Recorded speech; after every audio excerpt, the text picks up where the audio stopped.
Business magnate helps woman with a broken-down car, not knowing she was a millionaire. Comment what you thought of this story with a score from 0 to 10 and tell me what city you're watching from. I really want to know if you liked my story and I want to get to know you better. So subscribe to my channel to support my work. I'm counting on your help. The August humidity in New York City seemed more intense that Saturday morning as Alexander Vance adjusted the air conditioning in his Mercedes and watched the slow-moving traffic on the Long Island Expressway through the tinted window.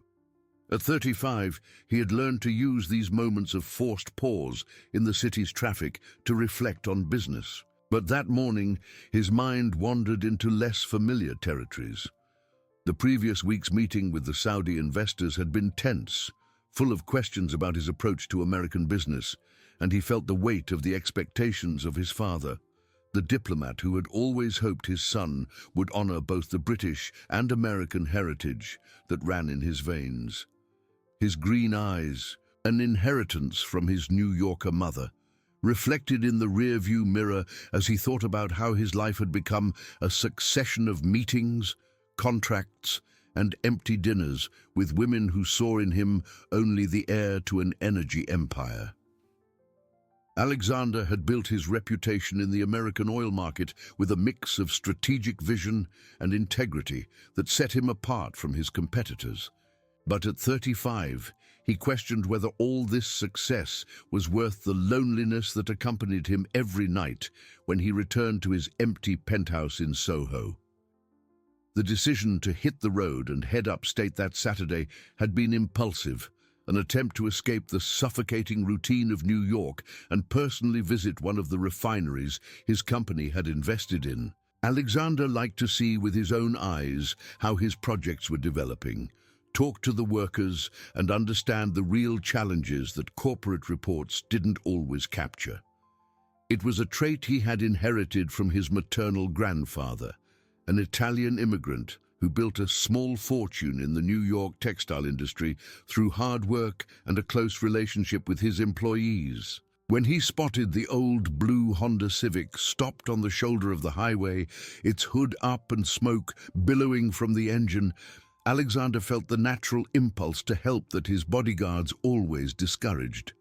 But at that moment he was alone, having dismissed his escort to have a few hours of freedom. And something about the solitary figure of the woman standing next to the car made him slow down and pull over. Isabella Morgan wiped the sweat from her forehead with the back of her hand, watching the smoke rising from her old Civic's engine with a mixture of frustration and resignation. At 28, she had learned to handle life's adversities with a quiet determination that impressed everyone around her, though no one imagined that behind that simple and unassuming appearance was hidden one of the largest fortunes in American agribusiness. The faded jeans and basic blouse she wore were a deliberate choice, a part of the new identity she had built for herself after the traumatic death of her mother 2 years ago. Helen Morgan had been an extraordinary woman who transformed a small family farm inherited from her parents into a billion-dollar empire. But her sudden death in a helicopter crash had completely changed Isabella's life. From one moment to the next, she found herself surrounded by people interested in her inheritance, greedy lawyers, and suitors who appeared out of nowhere, all wanting a piece of the fortune she had never asked for. The decision to abandon the life of luxury and work as a lawyer in a small office in Queens had been radical, but necessary for her sanity. Isabella discovered a genuine satisfaction in defending workers' rights, using only the salary she earned and keeping her true identity an absolute secret. Her colleagues knew her as a dedicated young woman who had graduated from law school with great sacrifice and had chosen to use her knowledge to help those who needed it most. That Saturday morning, she was returning from a settlement hearing in a small town upstate when her car started having problems. The overheated engine was just another obstacle in a life she had chosen to make simpler, but also more authentic. Isabella watched the traffic on the road, mentally calculating how much the repair would cost and whether she could get home using public transportation, when she heard the sound of a car stopping behind hers. Alexander got out of the Mercedes, feeling an inexplicable curiosity about the woman who waited for help with a posture that mixed vulnerability and dignity. As he approached, he was immediately struck by Isabella's natural beauty, her brown hair blowing in the hot wind, her expressive eyes watching him with a mixture of gratitude and caution. There was something in her face that intrigued him, a serenity that contrasted with the difficult situation she was in.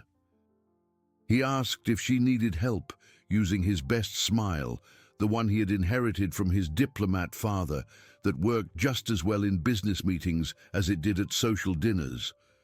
Isabella watched him for a few seconds, noticing the well-tailored suit and the expensive watch, but especially the sincerity in the green eyes that studied her with genuine interest. She replied that the engine had overheated, wiping her oily hands on a paper towel. She had already called the tow truck, she added, but thanked him for stopping. He said it wouldn't hurt to take a look, approaching the engine and demonstrating a practical knowledge that surprised Isabella. His grandfather always said that a man should understand engines and people, he remarked, noting it looked like she had lost a lot of coolant. As he examined the problem, Isabella allowed herself to observe him more closely.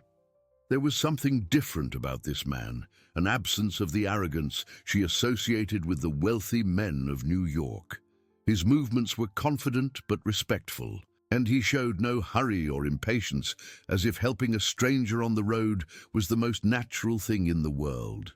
She asked if that was his line of work, referring to the technical knowledge he was displaying. "In a way," Alexander replied, choosing his words carefully. "He was in the energy sector," he explained, "and you learn to solve practical problems when you work with machinery and equipment." The conversation flowed naturally as they waited for the tow truck, and Alexander found himself fascinated by Isabella's intelligence and strong personality. She spoke about her work as a lawyer with a passion he rarely encountered in his social circle, and when she mentioned that she mainly defended workers in labor rights cases, he felt a genuine admiration for her dedication to a cause greater than her own well-being. He commented that it must be a difficult job, imagining it couldn't be very lucrative.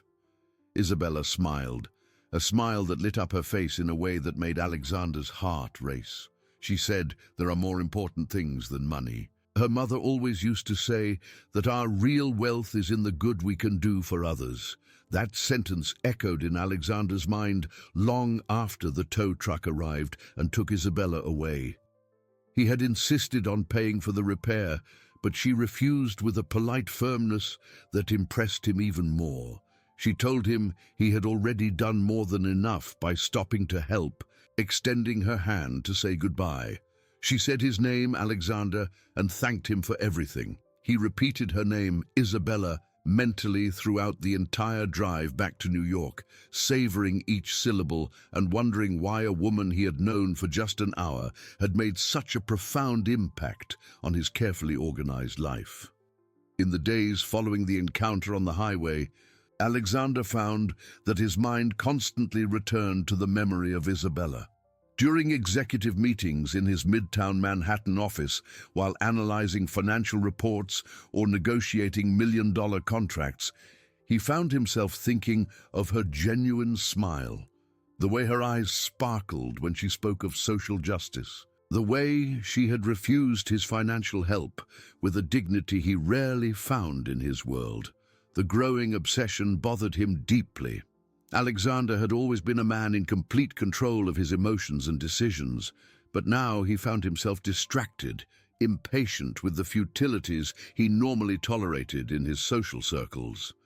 During a business dinner at Per Se, while listening to an heiress from a traditional New York family talk about her latest trip to Dubai, he questioned how many times he had participated in equally empty conversations, feigning interest in people who saw him as just a social trophy.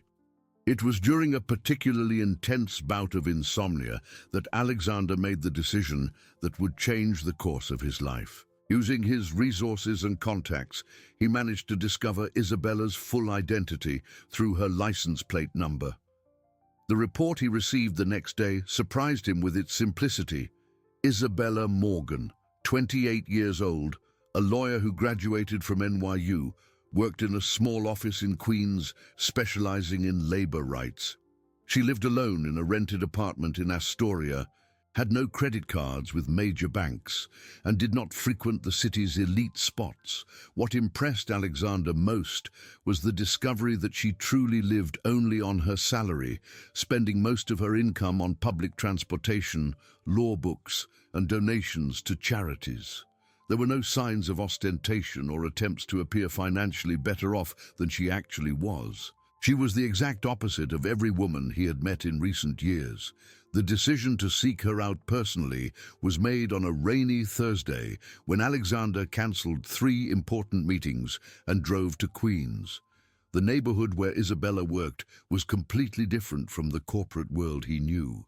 Bustling streets full of small shops, people running in the rain, the smell of bread wafting from local bakeries. Alexander parked his Mercedes a few blocks from the law office and walked the streets, observing a side of the city he rarely visited. Isabella's office occupied the second floor of a simple commercial building. Sharing space with a dental clinic and a computer school, Alexander spent an hour watching the area's activity, seeing Isabella go out for lunch at a corner deli, greeting the owner of the newsstand and the woman selling pretzels by the subway entrance with familiarity. There was a naturalness in her gestures that fascinated him, a genuine integration with the local community that contrasted sharply with the gilded isolation in which he lived. Over the following days, Alexander established a carefully planned routine. He would arrive in the neighborhood in the late afternoon, when he knew Isabella would be leaving work, and frequented the same places she did: the bakery where she bought bread in the morning, the pharmacy where she picked up her prescriptions, the bookstore where she spent Saturdays browsing law books and novels. He watched from a distance, learning her habits, admiring the simplicity of a life that seemed so different from his own routine of empty commitments. The reunion happened on a Friday afternoon, when Alexander finally gathered the courage to approach her at the bakery where he knew she had coffee every afternoon. Isabella was sitting alone at a small table, reading a case file and making notes in a simple notebook, when she looked up and recognized him immediately. She said his name, Alexander, genuinely surprised, and asked what he was doing there. He lied, saying he sometimes worked nearby and sat in the empty chair across from her. He added what a coincidence it was to run into her and asked how her car was. "It was running perfectly," Isabella replied, thanking him again. Closing the file and giving him her full attention, she pointed out that he hadn't told her he worked in Queens. Alexander felt the weight of the lie, but there was something in her interested gaze that encouraged him to continue. He said he had some projects in the area and that, in fact, he had been wondering if she would like to have dinner with him sometime, mentioning that he knew a really nice place in the neighborhood. Isabella's hesitation was visible, and Alexander realized she was carefully evaluating him. She said she didn't usually go out with men she met by chance on the road, but there was a playful smile on her lips. "Technically, they met in a bakery," he replied, provoking a genuine laugh that made his heart race. And he promised to be a complete gentleman. For the next hour, they talked about trivial matters that seemed extraordinary to Alexander. Isabella spoke about a difficult case she was defending, a farmhand who had been fired after reporting unsafe conditions on a farm. Alexander found himself genuinely interested in the legal details, in the passion with which she defended the rights of the most vulnerable, in the sharp intelligence she applied to find loopholes in the legislation that could benefit her clients. He asked if she really believed she could change the world one case at a time, impressed by her determination. Her mother used to say that we can't change the whole world, but we can change one person's world at a time. Isabella replied, stirring the sugar in her coffee. And if every person who is able to help did so, the world would be a better place. This philosophy resonated deeply with Alexander, who had spent the last few years focused on creating wealth without questioning the social impact of his businesses. When they finally said goodbye, with Isabella accepting his invitation to dinner the following Saturday, he felt an excitement he hadn't experienced in years. The dinner took place at a small Italian restaurant in the neighborhood, far from the sophisticated places Alexander usually frequented. He had chosen more casual clothes, trying to fit in with the environment, but still felt out of place in the simple, cozy atmosphere. Isabella arrived punctually, wearing a simple but elegant dress that enhanced her natural beauty, and Alexander wondered how he had managed to live so long without meeting such an extraordinary woman. During the meal, they deepened their conversations about their worldviews. Isabella talked about her childhood, raised by a hard-working mother who had built a dignified life through much effort, carefully omitting the details about the true scale of the family fortune. Alexander, in turn, shared his frustrations with the constant pressure to meet family expectations, the loneliness he felt despite all his financial success, hiding the real magnitude of his business empire. He confessed that sometimes he felt like he was living the life others expected him to live, not the one he had truly chosen, surprising himself with his own honesty. Isabella replied that maybe it was time to start choosing, lightly touching his hand across the table. She said, "It's never too late to be who we really are." Her touch sent an electric current through Alexander's body, and he realized he was falling in love with a woman he had known for only a few weeks. There was an authenticity in Isabella that contrasted with everything he had known before, a simplicity that was not simplistic, but profoundly genuine. In the following weeks, Alexander and Isabella developed an intimacy that surprised both of them with the naturalness with which their lives intertwined. Their meetings became more frequent, always in simple places in the neighborhood where she worked. Walks in Flushing Meadows, Corona Park on Sundays, movie sessions at the nearest mall, endless conversations in small cafes where no one knew or judged them by their appearances. For Alexander, those moments represented a freedom he had never experienced.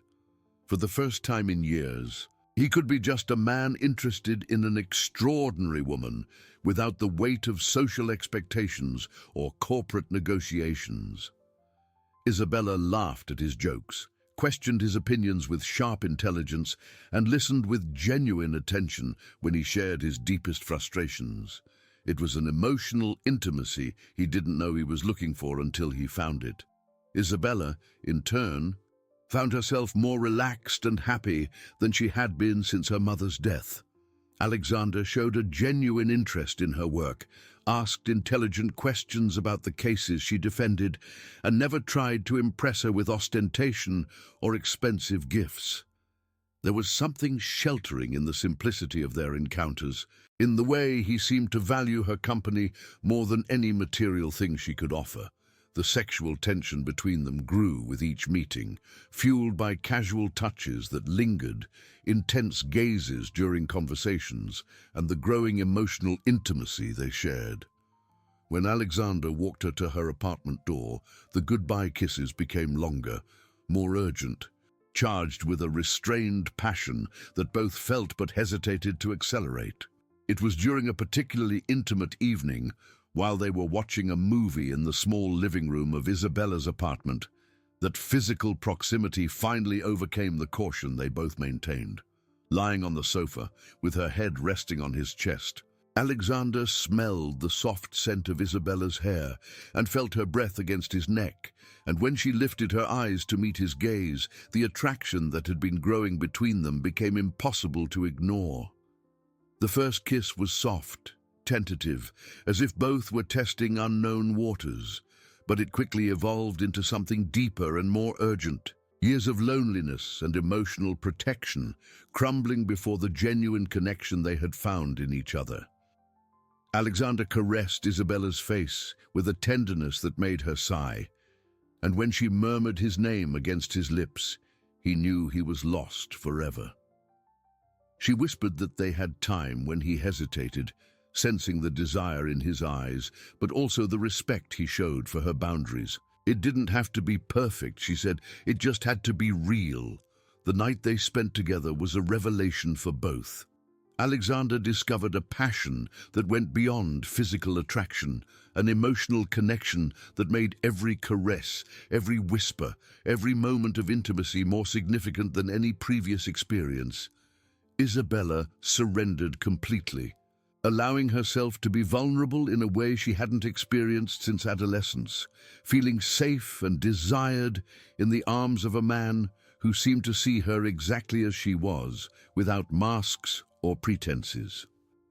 In the weeks that followed, they became inseparable. Alexander began to spend more time in Queens, inventing meetings and commitments that justified his constant presence in the neighborhood. Isabella noticed that he never invited her to see his home or meet his friends, but she respected his pace, imagining that perhaps he was just a private person, as she herself had chosen to be. The first crack in their bubble of happiness appeared on a rainy Monday when Isabella received a new case at her office. A group of farmhands had sought legal help after being summarily dismissed from a farm in upstate New York, alleging that the working conditions were unsanitary and that they had been threatened after trying to unionize. She explained to Alexander over lunch that it was a complicated case, that the company that hired them was a subsidiary of a large energy holding, with powerful lawyers and infinite resources, but that what they had done to those workers was inhuman. Alexander felt a chill run down his spine as she mentioned the details of the case. The name of the farm, the description of the operations, the timelines mentioned. Everything pointed to one of his own company's projects, a partnership to cultivate biomass for biofuel production. He had personally approved the contract months ago, relying on the reports from his regional managers who assured him that all labor laws were being strictly followed. He asked if she was sure the allegations were true, trying to keep his voice neutral as his world began to crumble. She replied that she had all the testimonies, photographs of the working conditions, and medical documents proving health problems caused by exposure to chemicals without adequate equipment, the passion for justice shining in her eyes. It was exactly the kind of exploitation their legislation should prevent, she declared. That night, Alexander faced the first true moral crisis of his adult life.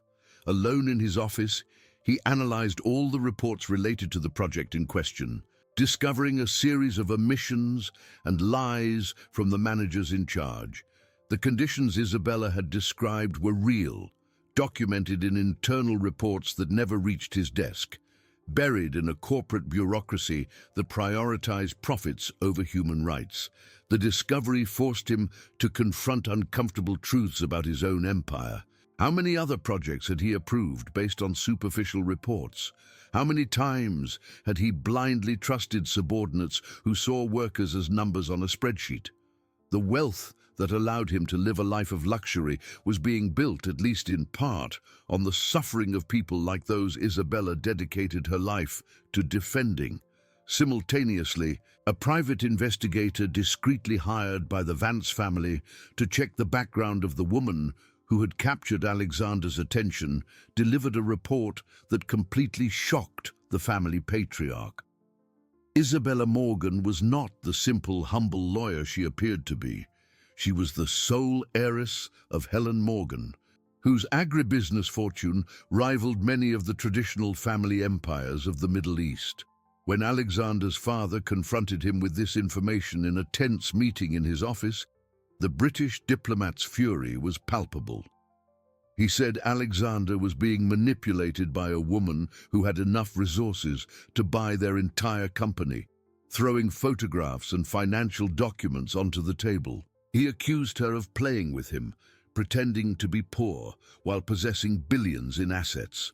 Alexander studied the documents with growing horror, not because of Isabella's wealth, but because of the realization that they had both built their relationship on fundamental lies. She had hidden her true identity as deliberately as he had hidden his own. The woman he had fallen in love with, the humble and dedicated lawyer he admired for her simplicity and authenticity, was actually one of the richest people in the United States, living an artificial life as elaborate as his own. The confrontation between them took place on a Thursday night, in the small apartment where they had shared moments of intimacy that now seemed tainted by the mutual discovery of their true identities.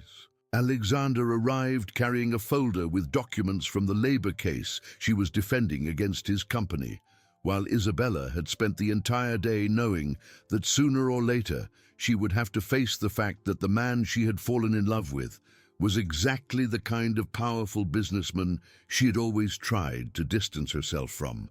He said they needed to talk, his voice laden with a tension she immediately recognized. She agreed, realizing that the moment of truth had finally arrived, adding that she thought they both had a lot to explain. The conversation that followed was one of the most painful either of them had ever experienced. Sitting at the small kitchen table in Isabella's rented apartment, surrounded by the simplicity they had both used as a mask, they finally confronted the lies upon which their relationship was built. Isabella said his full name, Alexander Vance, for the first time, identifying him as the president of Vance Energy Holdings, one of the biggest fortunes in the American energy sector, and remarked that she had thought he worked with machinery upstate. Alexander looked down, unable to face the disappointment he saw in her eyes. "And Isabella Morgan," he replied, "the billionaire heiress of the Helen Morgan empire, owner of more farmland than some small countries, and he had believed she lived solely on a lawyer's salary." The silence that settled between them was heavy with hurt and misunderstanding. Both felt betrayed but also guilty, realizing they had committed the exact same mistakes for which they now judged each other. Isabella asked why he had lied, her voice breaking with emotion. She had fallen in love with a man she thought saw her for who she really was, not for what she owned. "For the same reason you lied," Alexander answered, finally raising his eyes to meet hers. "Because he was tired of being seen as just a bank account. Because he wanted to be loved for who he was, not for what he had built." The bitter irony of the situation was not lost on either of them. They had hidden from each other to avoid being judged for their wealth, only to discover that they were both equally guilty of the same fundamental dishonesty. But that didn't change the fact that he owned the company that was exploiting those workers, Isabella said, returning to the case that had revealed Alexander's true identity. She questioned how she could continue to fight for social justice while being in love with the man responsible for the injustices she fought against. Alexander took a deep breath, knowing that the next moment would define not only the future of their relationship, but also the kind of man he would choose to be for the rest of his life. He said she was right, and that he was going to fix it, not just this specific case, but the entire corporate structure that had allowed it to happen. In the months that followed, they separated, not for lack of love, but for the need for each of them to face their own truths without the interference of the feelings they shared. Alexander plunged into a deep reform of his business practices, firing corrupt managers, implementing independent audit systems, and establishing compensation funds for workers who had been harmed by his operations. It was a painful and expensive endeavor, which significantly reduced his profits but restored his ability to look at himself in the mirror without shame. Isabella, in turn, finally accepted her inheritance, but not in the way the financial managers had hoped. She created the Helen Morgan Foundation, dedicated to education and sustainable development in rural America, using her fortune to build schools, fund solar energy projects in rural communities, and create training programs for small farmers. The work gave her a purpose that went beyond individual advocacy, allowing her to make a social impact on the scale her wealth made possible. During this period of separation, they did not maintain direct contact, but both quietly followed each other's progress through news in the press and reports from mutual acquaintances. Alexander read every article about Isabella's social projects with pride and longing, while she watched the labor reforms implemented by his company with a growing admiration for the man who had chosen to do what was right, even when it cost millions. The threat that brought them back together came from an unexpected source. A criminal group specializing in kidnapping wealthy heirs had identified Isabella as a potential target, taking advantage of the media exposure caused by the creation of her foundation. The first threats came by phone and email, but quickly escalated to physical surveillance and attempted break-ins at her new home. Alexander learned of the danger through his contacts in private security, and he did not hesitate to use all his resources to protect the woman he still deeply loved. In a coordinated operation involving private security, police contacts, and even some diplomatic favors through his father, he managed to identify and neutralize the threat. But not before Isabella was forced to hide for 3 days in a safe house. It was in that safe house, far from all the external pressure and the complications their fortunes had created in their lives, that they finally reconnected as two people who had learned who they really were when stripped of their social masks. The vulnerability forced by the circumstances broke the last barriers between them, and when Isabella collapsed in tears of relief and gratitude in Alexander's arms, both realized that their love had survived and even strengthened during the separation. He whispered against her hair that he never stopped loving her, feeling the familiar scent he had missed so much. Even when he was angry, even when he felt betrayed, he could never get her out of his heart. She replied that she hadn't either, lifting her face to meet the green eyes that still made her heart race. She had tried, but he had become a part of who she was. When she saw how he had changed his company, how he had faced the consequences of doing what was right, she had fallen in love with him all over again. The reconciliation that followed was deeper and more meaningful than any moment of intimacy they had shared before. They made love like two people who had been lost and found again, who now knew not only each other's bodies, but also the souls behind the fortunes and social responsibilities. In the following months, Alexander and Isabella worked together to build something greater than either of them could create alone.